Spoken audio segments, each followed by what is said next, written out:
Hello once again everyone, good morning, and in this video I am here in Indigenous People's Park here in Taipei City, or in this area is Yangmingshan. So napakaganda na lugar at marami akong pwedeng i-vlog or maging content at maganda mag-exercise dito guys. So siguro ang next ko guys, kasi 6:12 na, sasayaw ako, will dance, and I will show you first this amazing a lot of trees Indigenous People's Park here. Malapit ito sa Family Mart doon sa area ng Shilin Street or Shilin na district, or ano yan, may 7-Eleven, magkatabi sila. At ito yan guys, maraming puno dito guys, na favorite place ko, na perfect talaga sa mode ko. Mahilig ako sa mga ganitong lugar. Ang ganda ng flower na to guys, yung kanyang dahon ay maroon. So dito na area na to, ayan yung nakalagay.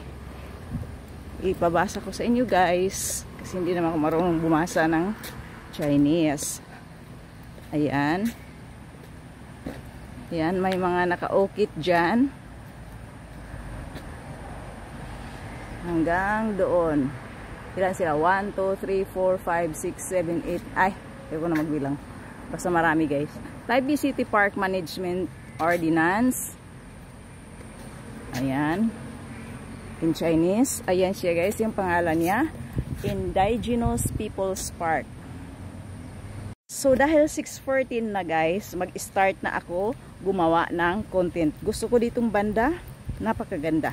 So ditong area na to na may orange na construction symbols or construction equipment, so yan ay bawal dyan. So dito ako guys, dito ako, yan area na yan, yung may puno na yan, dyan ako gagawa ng content.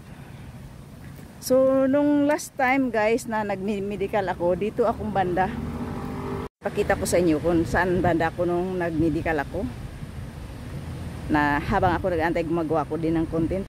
So dyan banda guys, dyan ako, sa kabila yun, ibang street din yun, may security guard doon, dyan ako. So dito ako gagawa guys ng pang content. Maaga pa kasi ang mga tao wala pa gaanong nagagala, ang iba nag-jogging. So dito ako gagawa ng content dito. Once again, thank you so much for watching, and please follow me and I will follow you back. Bye for now.